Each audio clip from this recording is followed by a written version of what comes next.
Hello friends बरायबाय Bodojobinfo official YouTube चैनेलाव आसा खालामो गासैबो मोजां दङ। दिनै जों सावरायगोन बेनो जाबाय गोदान सरकारि न' एबा PMAYG नोंथांमोननि सार्भे माब्ला जागोन, इउजार आइडि मा खालामगासिनो दङ ब्लक अफिसाव, बेनिफिशियारि सिलेक्शन बोरै खालामगोन, डकुमेन्ट्सआ मा नांगौ A to Z बेयाव नोंथांमोना Bodojobinfo यूट्यूब चैनेलाव मोननो हागोन। दा बेखायनो भिडिअखौ नायग्रोजोब आरो हानाय एसेबां शेयार खालाम जाहाथे बयबो जोंनि रायजो राजाफ्रा मिथियो।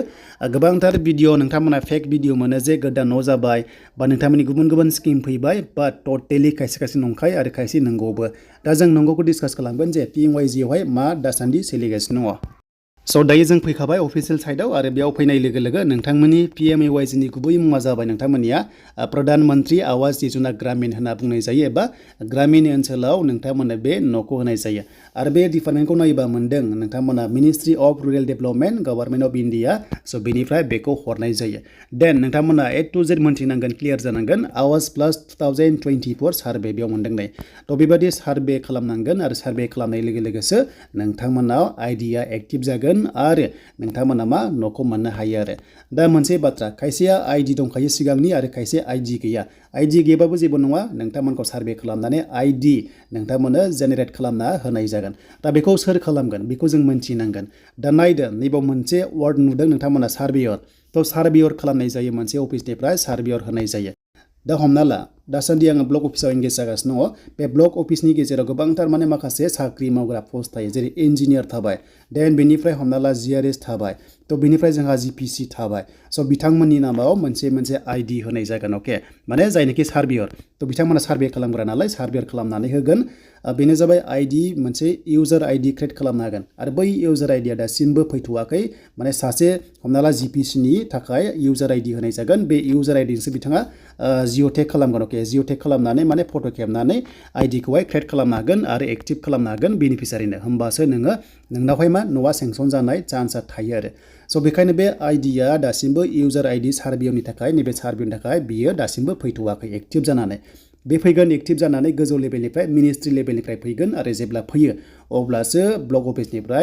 अब्लासो बे ब्लक अफिसनिफ्राय BCDC लेभेलाव थांनानै जायनोखि बेनिफिशियारि मोनथावगौ बिथांमोनखौ सार्भे खालामगोन एबा जिअ'टेग खालामनानै आइडि क्रिएट खालामनानै एक्टिभ खालामगोन आरो बै आइडिखौहाय पर्टेलाव सोना होगोन आरो जेब्ला पर्टेलाव सोयो अब्ला एक्टिभ जागोन आरो जेब्ला एक्टिभ जायो अब्ला फिन खनसेबाव सार्भे जाबावनानै माने जिअ'टेग खालामनानै आरोबाव नोंथांमोनखौ भेरिफाइ खालामनानै होगोन।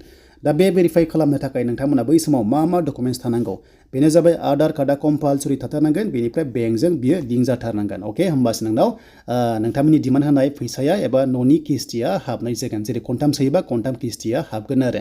देन बेनिफ्राय नैबे आधार कार्डजों जब कार्डजों नोंथांमोना लिंक थाथारनांगोन। आरोबाव जोंहा नैबे जब कार्डजों, अके, जब कार्डजों बे बेंक पासबुकजों नोङो एक्टिभ थाथारनांगोन, लिंक थानांगोन, होमबासो नोंनि एकाउन्टाव राङा हाबो जबनि माने जब कार्डनि डिमान्ड होनाय फैसाया। थ' बेखायनो नोंथांमोननि गुबै खामानिया जाबाय डकुमेन्ट्सखौ रेडि खालामना ला। अके, देन बेनिफ्राय आइडि गैयाबा जेबो टेनसन गैया। नोंथांमोनखौ जेब्ला नैबे सार्भेयरफ्रा आइडिखौहाय नोंथांमोननो होगोन अब्ला नोंथांमोना आइडि मोननानै न'आव एप्लाइ खालामनो हागोन आरो। दा बे खामानिया नोंथांमोननिया नैबे जानुवारिनि गेजेर सप्तानिफ्राय जानाय चान्सआ दङ। दासिम 90%आ हमना ला चान्स दङ, बाट 100% जाथ'वाखै। मानो होनोबा आं खोन्थाखाबाय मोनसे इउजार आइडि, अफिसियेल मोनसे इउजार आइडिया फैथ'वाखै आरो बे फैबासो एक्टिभेट जानानै नोंथांमोनखौ सार्भे खालामगोन BCDC लेभेलाव एबा गाव लेभेलाव आरो। अके, दा बेनो बुजिबाय नोंथांमोननिया।